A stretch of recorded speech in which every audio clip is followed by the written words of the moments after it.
ជីបជាគ្រូតស៊ូបងរៀនប្រាត់ប្រដៅព្រៀនកូនចៅប្រុងស្រីរួងថាចំណេញពិតវិសេងក្រៃប្រសើរឡើងអ្វី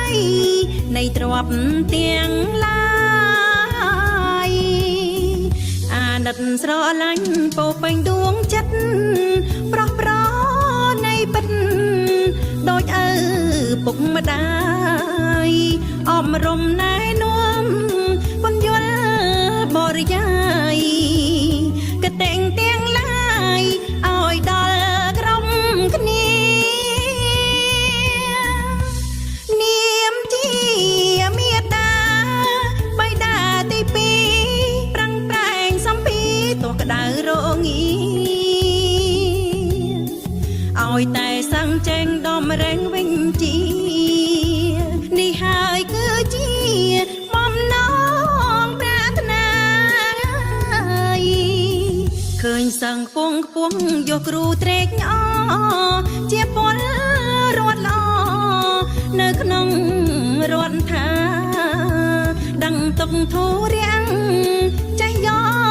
កអាសាដឹងគុណទេវតាសពសាធុងជន់អោកាំងកូនរៀនមានសន្តិភាពចេះដឹងជ្រួតជ្រាបកុំធ្វេសភ្លេចគុណសំដេចដែរចោតស៊ូរែកគុណធំក្រៃអាំងណាន់ព្រាពុំបានឡើយ